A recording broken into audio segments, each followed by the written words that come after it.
বিএনপির রাজনীতির দুই বুনিয়াদ, দুটি নীতি জাতির সামনে স্পষ্ট। এক হলো মুনাফিকের রাজনীতি, আর এক হলো সুবিধাবাদের রাজনীতি। মনে রাখবেন, জুলাই বিপ্লবের রক্তের উপর প্রতিষ্ঠিত নতুন বাংলাদেশে সুবিধাবাদের রাজনীতি, মুনাফিকের রাজনীতি বাংলার মানুষ সহ্য করবে না।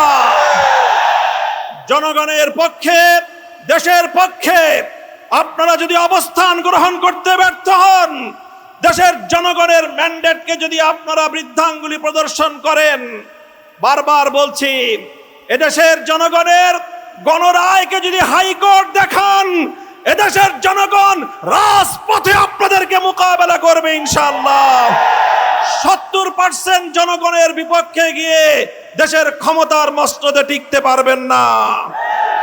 শহীদ জিয়াউর রহমান, বেগম খালেদা জিয়ার সন্তান, কান খাড়া করে শুনে রাখেন, জনতার বিরুদ্ধে গিয়ে কেএম হাসান আজিজ মার্কা নির্বাচন করার চেষ্টা করলে পরিণাম শুধু আপনারাই পুড়বেন তা নয়, আপনাদের অপকর্মের কারণে দেশপ্রেমিক রাজনৈতিক সংগঠনগুলোর নেতা কর্মীরা 28 আগস্ট কিভাবে রক্ত দিয়েছে ঢাকার রাজপথে, বাংলার মানুষ সে কথা ভুলে যায় নাই।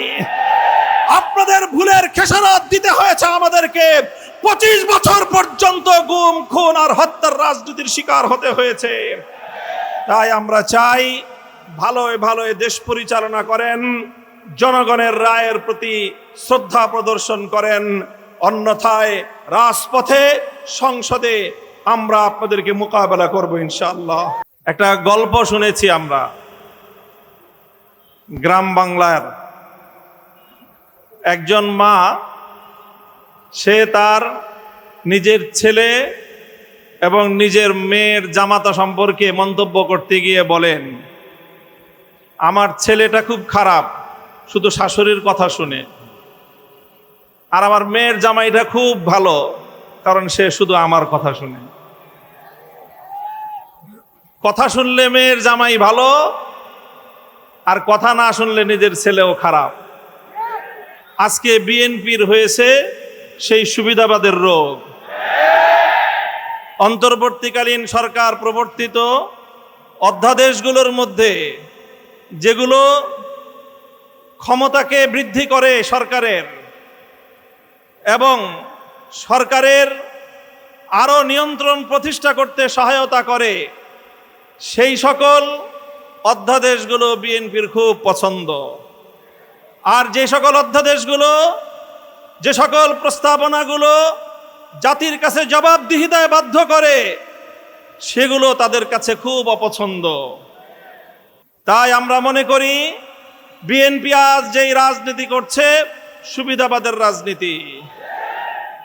আমরা নির্বাচন পূর্ববর্তী সময়ে বিএনপির আরেকটি চরিত্র লক্ষ্য করেছি, সেটা হলো তলে তলে বিএনপি সারা দেশে গণভোটে ন্যায়ের পক্ষে ক্যাম্পেইন করেছে, কিন্তু প্রকাশ্যে সে ন্যায়ের পক্ষে কথা বলার দুঃসাহস তাদের ছিল না, সেই সৎসাহস তাদের ছিল না।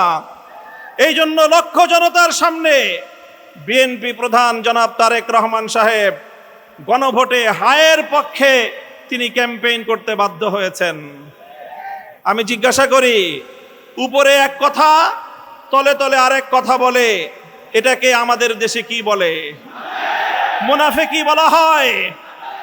সংসদ থেকে রাজপথে কেন কেনের জবাব হলো, এদেশে 12 তারিখ একটা নির্বাচন হয়েছে, একই নির্বাচন কমিশন, একই তফসিলের অধীনে একই দিনে 2টি ভোট হয়েছে। জনগণ ভোট দিয়েছে কিসে?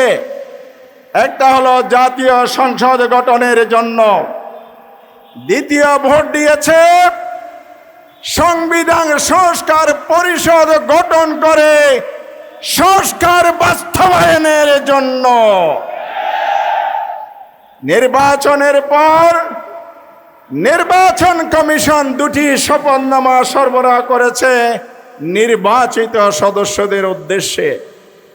একটি শপথ সংসদ গঠনের জন্য সংসদ সদস্যদের শপথ, দ্বিতীয় শপথ হচ্ছে সংবিধান সংস্কার পরিষদ গঠনের জন্য সংবিধান সংস্কার পরিষদের সদস্যের শপথ। এই দুটি হলো যমজ সন্তান। বাই প্রোডাক্ট 12 ফেব্রুয়ারি 26-এর নির্বাচন। কিন্তু বিএনপি সুকৌশলে সংসদে শপথ নিয়েছেন, সাংবিধানিক পরিষদের শপথ নেন নাই। গণভোটে অমান্য করেছেন, অবজ্ঞা করেছেন, জাতিকে অপমান করেছেন। শুধু কি তাই, সংসদ অধিবেশন সংস্কার অধিবেশন শেষ দিনে বিরোধী দলের নেতা আমির জামাত ডাক্তার শফিকুর রহমান স্পিকারের দৃষ্টি আকর্ষণ করেছেন। আজকে শেষ দিন, কি করবেন বলুন? সমাধান দিতে পারে নাই, সময় কম। আমাদের বার্তা সুস্পষ্ট। আমির জামাত 11 দলীয় শীর্ষ নেতৃবৃন্দ মামুন ভাই, আব্দুল কাদের ভাই সহ সবাই মিলে যে ঘোষণা দিয়েছিলেন, আমরা বাংলাদেশে ইতিবাচক রাজনীতি করব, সেটার অর্থ হলো সরকার যদি সংস্কার করে, জনস্বার্থে কাজ করে, সহযোগিতা দেব। জনস্বার্থের বিরুদ্ধে গেলে রাজপথে প্রতিবাদ, সংসদে প্রতিবাদ হবে। সেই জন্য আমরা এসেছি। আজকে আরেকটা জঘন্য ঘটনা সংসদে ঘটেছে। গতকাল সংসদে যে অধ্যাদেশ উপস্থাপন করেছে, অন্তর্বর্তীকালীন যেই 133টি অধ্যাদেশ অনুমোদন দিয়েছিল, সেখান থেকে 20টি অধ্যাদেশ বাদ দিয়েছে। তার মানে সংসদের গুরুত্বপূর্ণ একটি অংশের খবর রচনা করেছে। এখন পায়তারা করছে সংস্কার না করে সংশোধনী বিল আনা। সংবিধান সংশোধন সংসদের মৌলিক কাজ, রুটিন কাজ। এটার জন্য জুলাই বিপ্লব হয় নাই, এটার জন্য গণভোট হয় নাই। তাই অবিলম্বে সংস্কারকে এড়িয়ে গিয়ে আবার ফ্যাসিবাদ যদি কায়েম করতে চান, ইতিহাস থেকে সবক নেন, সেই পরিণতি আপনাদেরকে ভোগ করতে হবে। আসুন আমরা সবাই মিলে রাজপথে থাকব। যতক্ষণ দাবি আদায় না হবে, সংস্কার সম্পন্ন পরিপূর্ণভাবে না হবে, ততক্ষণ পর্যন্ত আমরা রাজপথ ছাড়বে না। আসুন সবাই মিলে এগিয়ে যায়। আজকের বিএনপি সরকার দেশের জনগণকে অস্বীকার করছে, প্রেসিডেন্টের আদেশকে অস্বীকার করছে। তারা বলছে এই আদেশ অবৈধ, গণভোট অবৈধ। যে সরকার নির্বাচনে বলেছিল গণভোটে হার পক্ষে ভোট দেওয়ার জন্য, আর ভোট দেওয়ার পরে এই সরকার গণভোটকে অস্বীকার করছে। জাতি, দেশের মানুষ তা মানতে পারে না, মানবে না ইনশাআল্লাহ। তাই প্রিয় ভাইয়েরা আমার, আমাদের মনে রাখতে হবে, বিএনপি যে পথে হাঁটছে সেটা জনগণের বিরুদ্ধ পথ, সেটা ফেসিবাদের পথ। আমাদেরকে তার বিরুদ্ধে রুখে দাঁড়াতে হবে, জন রুখে দাঁড়াবে ইনশাআল্লাহ। আমরা একবার দেখেছি সংসদে তারা যে সমস্ত প্রস্তাব বাতিল করছে, এই সমস্ত বাতিলের মাধ্যমে তারা মূলত ফেসিবাদের হাসিনা রেখে যাওয়া জিনিসকেই আবার পুনর্জীবনের চেষ্টা করছে। জনগণ আমরা কেউ তা হতে পারি ইনশাআল্লাহ। আমাদেরকে মাঠে ময়দানে আন্দোলনের মাধ্যমে আদায় করতে হবে, বিএনপিকে বাধ্য করতে হবে জনগণকে মেনে নেওয়ার জন্য। এ লক্ষ্যে আজকে আমরা আমাদের আয়োজন আমরা শুরু করেছি ইনশাআল্লাহ।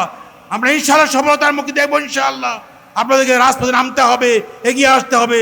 সবাইকে ধন্যবাদ। আসসালামু আলাইকুম রহমতুল্লাহ।